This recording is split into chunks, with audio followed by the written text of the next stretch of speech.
Hello, greetings, and welcome everyone to this news video. I am the Ninjaneer, and the topics we're covering today are as follows. You know what? That was my bad. Bob Nuchow's poem. AOC on the SEC subpoena. Honda Nissan talks not going well, but...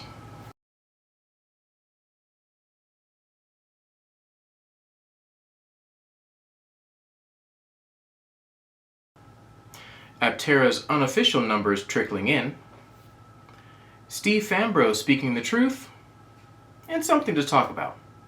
Let's get started.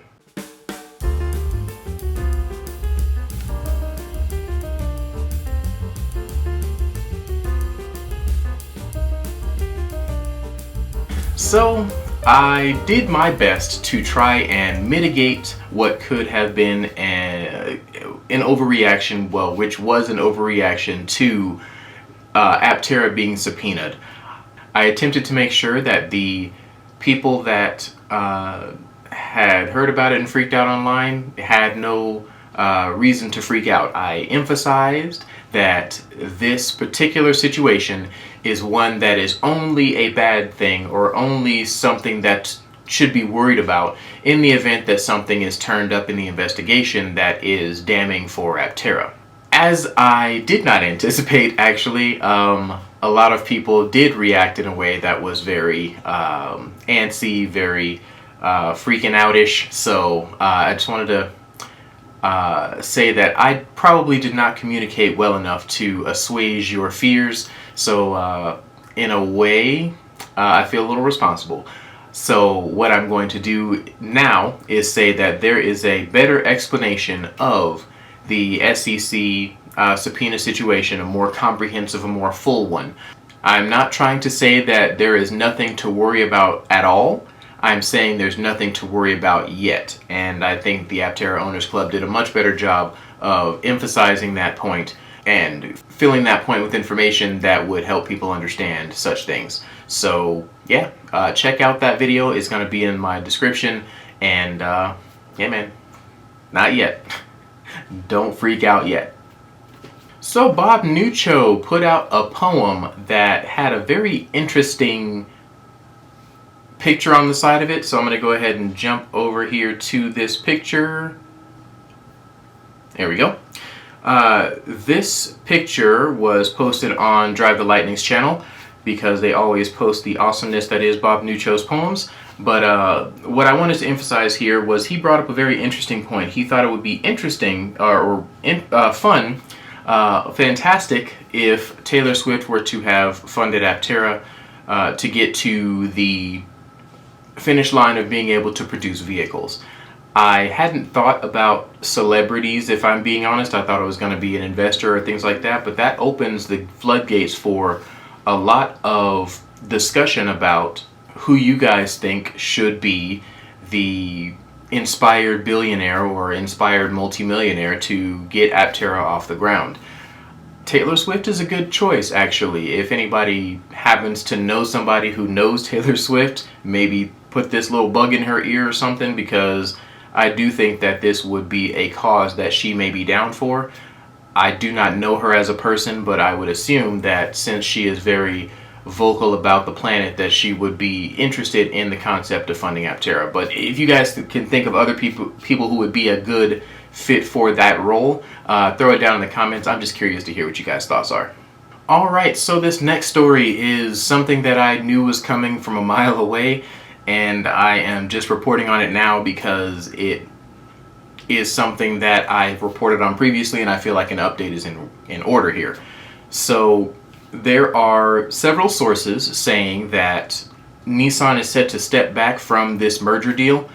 I do believe that this was Nissan's decision because the reasoning for this step back was that they were not okay with becoming a subsidiary of Honda.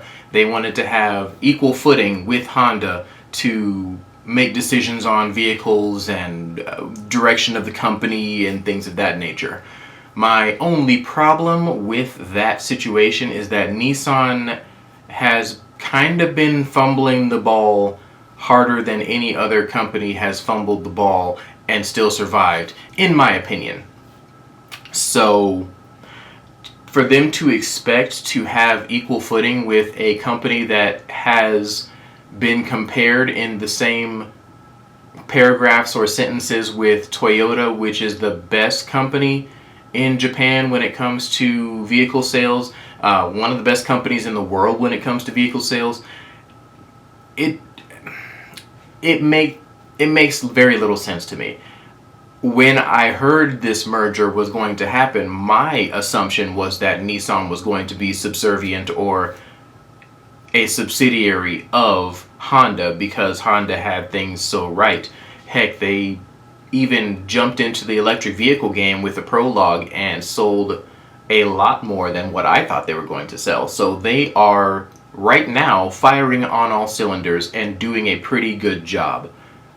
So to think that Nissan was under the impression that they were going to go into this in an equal partnership, maybe that is an indicator for the type of leadership that exists at Nissan, but I don't think that indicator is a good one. So, sources say that the merger is going to break up. Nissan stock dropped into the toilet for a little while. It was not a great deal, but there was another company that decided that they wanted to try and buy Nissan again. Which leads me to the next story.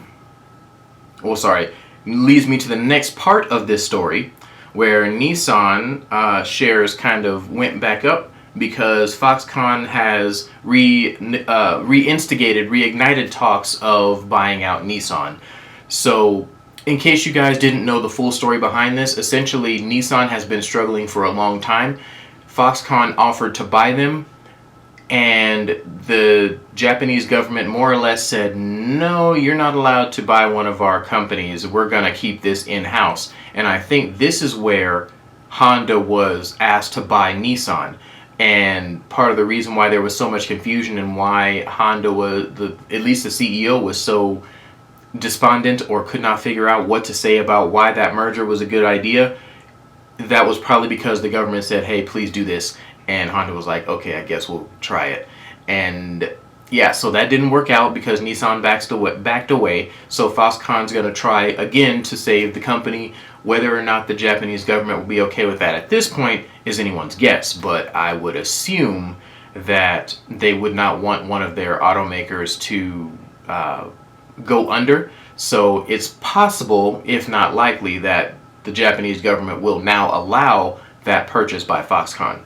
Alright, so since there was not a whole heck of a lot going on with news in general with respect to EVs, I took a lot of time on X. I know, brain rot. But I went on to X and did a lot of looking around, and there were a lot of things to actually talk about with respect to Steve Fambro's page. So this is going to be kind of like a little Twitter situation where I move through a couple of Steve's posts because they were interesting to me, and then we're going to do things to talk about after that.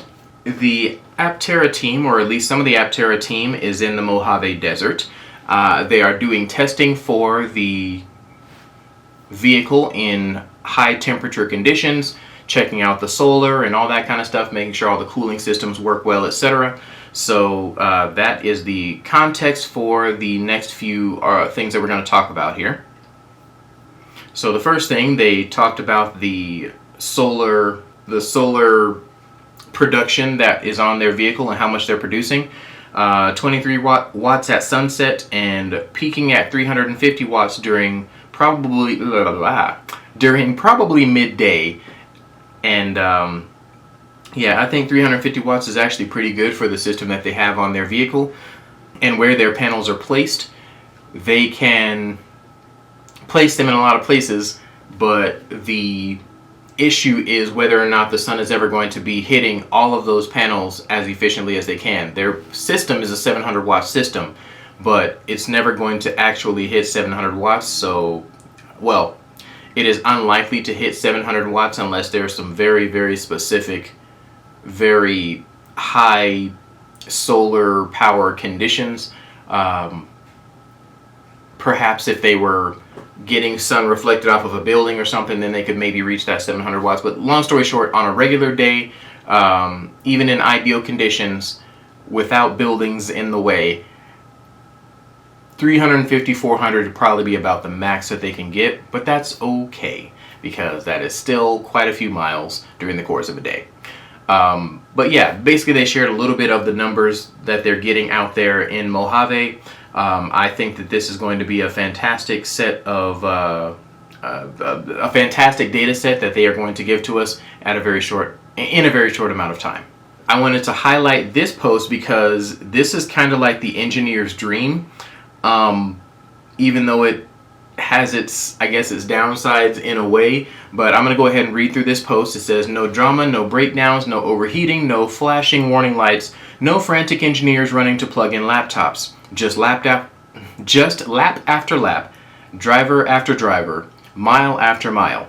It was boring. And that's exactly the point, because when you build something right, the most exciting thing that happens is nothing at all. I have never had the opportunity to engineer something as big as a vehicle, but when I was in school, we did have a few circuit boards and stuff that we were trying to put together, and that we failed on spectacularly. But yeah, long story short, the most nerve-wracking and scary thing about working with electronics in general is that you could fry something. So the fact that nothing here has gone wrong and they are putting something together as complicated as a car, again, spectacular, fantastic. I swear I'm going to get back into making circuit boards and stuff as a hobby, but that will have to wait until such a time as I have the time. But yeah, anyway, this post is basically the engineer's dream, and I just wanted to make sure that you guys understood that they are doing pretty well out there in the Mojave Desert with their testing. All right, something to talk about. The first thing is Tailosive EV put up an X post. I told you I was spending a lot of time on X, guys. He put up an X post basically saying that he had a dream about Lucid incorporating solar panels onto their vehicle. He's not kidding when he says he dreams about solar mobility. This is interesting for a couple of reasons. I actually had a dream that was not about solar mobility. It was about me actually driving in an Aptera, and that is literally solar mobility. Okay, so I didn't dream necessarily about the solar panels on top. I was in the car and just driving down my favorite road. I thought that was a fun dream, and I thought it was interesting that Tailosive had a dream about Lucid Motors having solar on top the same week that I dreamed about, driving down the road in the Aptera. But yeah, I don't know what that means or what have you, but I did think that it was just an interesting little tidbit. All right, this last thing that I'm talking about is going to get a little bit political adjacent. I apologize if you guys are not into that. There's other videos out there that you can check out, and I would not be mad. But this particular post got to me for a couple of reasons, and I just wanted to make sure that I was clear in my response, because I was not clear in my response on the post. So here we go. Steve Fambro says a family member spent one night at Scripps San Diego Hospital for observation, and the insurance was built by Scripps. They still want me to pay $3,500. Our healthcare system is a maze of rent-seeking middlemen, all extracting money at every turn. It's time for change. At Doge, at Scripps Health, at Cigna. Alright, so my response to that was not at all clear, so I'm going to try and clear up what I was trying to say here, only because it was weird, and I posted this directly after a workout. Workout brain is not the brain to be trying to be philosophical about. So here we're going to go here. I'm going to explain what I was saying, and hopefully that'll make sense more so than the weird response that I had here. So when he added Doge, I was confused a little bit, because everything that Doge has done so far was to make it seem like the most pressing things to cut from a monetary standpoint out of the budget are things that help regular people survive. They've talked about the Board of Education, they've talked about Social Security, they've talked about Medicare and Medicaid and all those things as programs that need cutting. And some of those programs are directly related to getting the cost down of a $3,500 bill. So I was a little bit confused about that. So I said, it is these, what I was trying to say was, these programs, these systems are what the systems that would have helped this bill go down are the systems that Doge is actively trying to cut right now. So whether or not, Doge needed to be added here is anyone's guess. But I would have imagined that if it is possible that Doge actually means to do some good, which is not impossible, but is unlikely considering the actions that they're taking and the programs that they're talking about cutting. But if they are actually trying to do good, I would like to see that good benefit people that have gigantic medical bills for literally just existing in a hospital overnight. I guess what I'm trying to say at the end of the day is, please do your job, Doge, even though I know, based on history, where this leads. I saw another interesting post on X in this same vein that said essentially that the old system isn't working and we need to trust in this new system where Donald Trump basically mitigates power to Elon. My thought process there has always been that the way we run our country at this point, at this juncture, has always been a little iffy. There's always been a representative situation. People are voted into their positions and then they represent, or they are supposed to represent, what we the people want.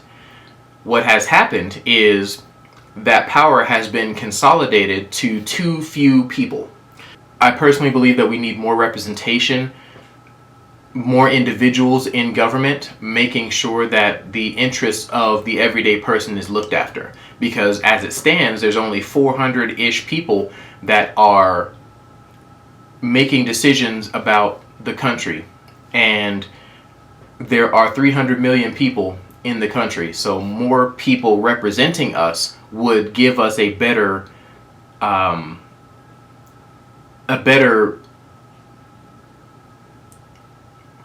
composition for the representation that exists. More people representing us would make it easier for those people that are representing us to do so effectively. When I ran for House District and I looked at the number of people that I was representing, I was a little bit confused because there were so many. There are very nearly 100,000 people that I would have been representing had I won my seat that I'm going to be running for again. But anyway, had I been successful in getting my seat, I would have had to represent far more people than what I feel is possible. As a representative, I wanted to literally speak to every single person, talk to them about their wants and their needs, and represent those wants and needs effectively in my position as House District 15 representative. What I found was, after almost a year of campaigning, I was only able to speak to around 10 to 15,000 people out of the 100,000 people that I represent. And I don't feel like that is truly representing the people. And so having more representatives, having more voices that articulate less people's wants and needs, make the government more effective in that they will actually be more representative of the people. The reason why I went down that long rabbit hole is that putting the power in the hands of fewer people, aka Trump and Musk specifically, almost exclusively at this point, is literally going in the opposite direction of where we need to go, which is the most representative version of the democracy that we are trying to have here. Maybe this was a little ranty, maybe this was a little preachy, but I have strong feelings that in order for the country to actually have something that is not an oligarchy, something that is not literally stealing away the people's autonomy, power, education, finances, etc., would be something where more people have a say, more people are representing the people, the everyday person, not fewer. Just imagine a world where only 1 or 2 people lead several hundred million people. There is no way for that group of people, those 1 or 2 people, to actually hear and care about every single person. Having less inclination to care, or less ability to care about people, by consolidating power even more into fewer and fewer people, is how we get a king and a queen, how we get an oligarchy, how we get a system of government that does not accurately represent or serve the people. So my thought process on the matter is, I agree that things need to change, but the way they've changed under the current administration is the wrong direction, in that it is not actually possible for President Elon and Trump to represent people faithfully and accurately as things stand, because there's just too many people and not enough of them. If there are more people representing us, if there are more people looking out for the best interests of the people, then the country will get better.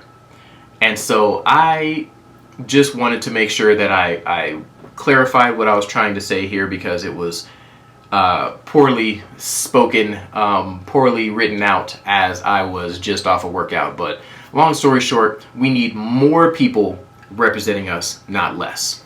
Thank you for attending my TED Talk where we talk about government things. Thank you so much for watching this video. If you made it all the way through, go ahead and hit the like and subscribes and all the other YouTube-y things. Thank you guys so much, and yeah, catch you guys next time.